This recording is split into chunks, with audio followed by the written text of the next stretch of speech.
আজকে আমরা যে বিষয়টা নিয়ে আপনাদের সামনে আলোচনা করব সেই বিষয়টা হচ্ছে যে আল্লাহ তাআলা তার উপরে কেউ যদি আস্থা পোষণ করে এবং তার উপরে একমাত্র ভরসা করে, তো পবিত্র কোরআন মজিদে আল্লাহ তাআলা বলছেন যে ওয়া ইয়াতাওয়াক্কাল আলাল্লাহি ফাহুয়া হাসবুহ, আল্লাহ তাআলা তার জন্য যথেষ্ট।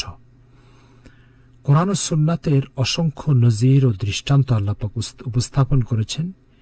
একটি দৃষ্টান্ত উপস্থাপন করেছেন হযরত মূসা আলাইহিস সালামের মায়ের ব্যাপারে। আমরা কোরআন মজিদের একাধিক জায়গায় এই আলোচনাটা দেখতে পাই, সূরা কাসাসের ভিতরে, সূরা তাহার ভিতরে। সেখানে আমরা দেখতে পাচ্ছি যে মূসা আলাইহিস সালামের মা যখন মূসা আলাইহিস সালামকে ভূমিষ্ঠ করেন, তো তখনকার যে জালিম বাদশাহ ফেরাউন, সে বলেছিল যে তাকে একজন গণক বলেছিল যে দুনিয়াতে একটা বাচ্চা আসতে যাচ্ছে যে আপনার ক্ষমতাকে শেষ করে দিবে। তখন সে দুনিয়াতে আগত প্রত্যেকটা সন্তানের ভূমিষ্ঠ হওয়া সন্তানের চেক করে দেখলো যে পুত্র সন্তান হয় তাকে হত্যা করে দেয়, আর যে মেয়ে সন্তান হতো তাকে বাঁচিয়ে রাখত।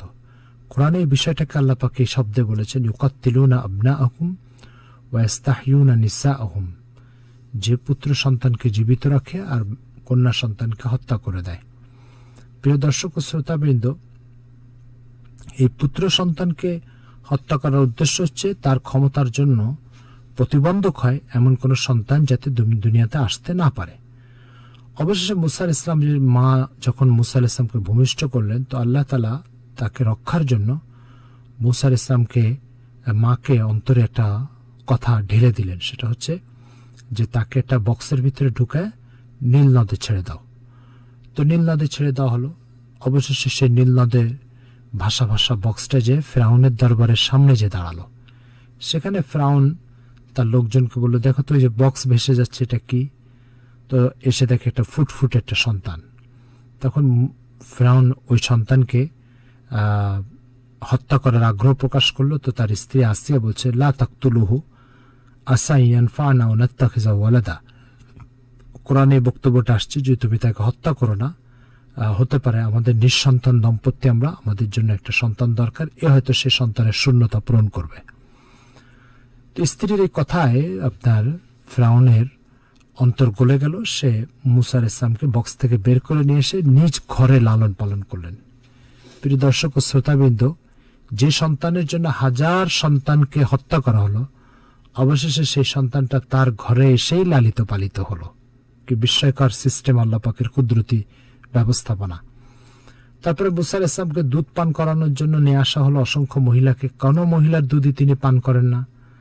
অবশেষে মূসা আলাইহিস সালামের বোন খবর পেয়ে সেখানে উপস্থিত হয়ে বলল, হাল আদুল্লুকুম আলা আহলি বাইতি ইয়াকফুলুনাহু, তোমাদেরকে আমি একটা পরিবারের খবর দিব, সেই পরিবারের এক মহিলা আছে, সেই মহিলা তোমাদের এই বাচ্চাকে দুধ পান করাতে পারবে। তো অবশেষে ফেরাউন বলল, ঠিক আছে, তাকে ডেকে নিয়ে আসো। তো মূসা আলাইহিস সালামের মাকে ডেকে নিয়ে আসা হলো। মূসা আলাইহিস সালামের মা এসে যখন স্তন মূসা আলাইহিস সালামের মুখে দিলেন, তখন সাথে সাথে সে দুধ পান করা শুরু করলো। ফেরাউন বিস্মিত হলো, কারোর দুধ পান করে না, এই মহিলা দুধ পান করলো। তার একটা মর্যাদা ফেরাউনের জেহেনের ভিতরে, চিন্তার মধ্যে প্রবেশ করলো। তো ফেরাউন বলল, ঠিক আছে, তুমি আমার এই বাসায় রাজপ্রাসাদে থাকো আর এই বাচ্চাকে দুধ পান করাও। এই কথা যখন বলল, তখন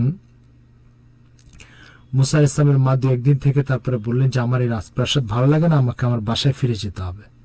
তো মূসা আলাইহিস সালাম তখন বলল, আচ্ছা ঠিক আছে, তুমি তোমার বাসায় চলে যাও, কোনো সমস্যা নাই, তবে তোমার দুধ পান করানোর কারণে তোমাকে প্রতি মাসে একটা মাসোহারা দেওয়া হবে। তো বিষয়টা হচ্ছে মূসা আলাইহিস সালামের মা মূসা আলাইহিস সালামকে ফিরেও পেলেন, আবার একটা মাসিক বেতনও জারি হয়ে গেল। সাথে সাথে তার সন্তান তার থেকে দূরে চলে যাওয়ার সময় তিনি যে আল্লাহ পাকের উপরে ভরসা করেছেন, আর আল্লাহ পাক ওনাকে সান্ত্বনা দিয়েছেন, ইন্নী রাদ্দুহু ইলাইক ওয়া জাইলুহু মিনাল মুরসালিন, আমি এই বাচ্চাকে তোমার কাছে আবার ফিরিয়ে দিব এবং একে নবী বানাবো। তো উনি আল্লাহর উপর ভরসা করার কারণে আল্লাহ পাক তার সাথে তার জন্য যথেষ্ট হয়েছেন, বাচ্চাও ফিরে দিয়েছে, আবার তার মাসিক রুটি রুজিও জারি হয়ে গেছে। প্রিয় দর্শক ও শ্রোতাবৃন্দ, এখান থেকে আমাদের ইমানের লাইনে কয়েকটি শিক্ষা আমাদের রয়ে গেছে, যেটা কোরআন আমাদেরকে দিতে চাচ্ছে। একটা শিক্ষা হচ্ছে যে কোনো সংকটে, যে কোনো প্রতিকূলতায় কোনো ব্যক্তি যখন দিলের ভিতরে শতভাগ মহান আল্লাহর উপরে ভরসা করবে, তো আল্লাহ পাক উপায় উপকরণ সেট করে তাকে সেখান থেকে মুক্তির ব্যবস্থা করবে। দ্বিতীয় নম্বর বিষয় হচ্ছে যে যখন আল্লাহর উপরে ভরসা করবে তখন শুধু বাচ্চা ফিরে আসবে না, বাচ্চার সাথে বেতনও ফিরে আসবে। সাথে সাথে আল্লাহ পাক তার কুদরত দেখা দিল যে আমি যে বাচ্চার কারণে লাখ লাখ সন্তানকে হত্যা করা হলো, ওই বাচ্চাকে আমি ফিরআউনের ঘরে লালন পালনের ব্যবস্থা করব।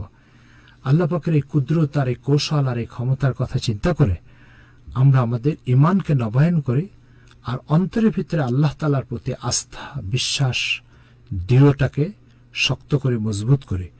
এটা হচ্ছে আজকের এই ঘটনার থেকে আমাদের জন্য শিক্ষা। আল্লাহ আমাদের সবাইকে মানার, বুঝার, অনুসরণের তৌফিক দান করেন।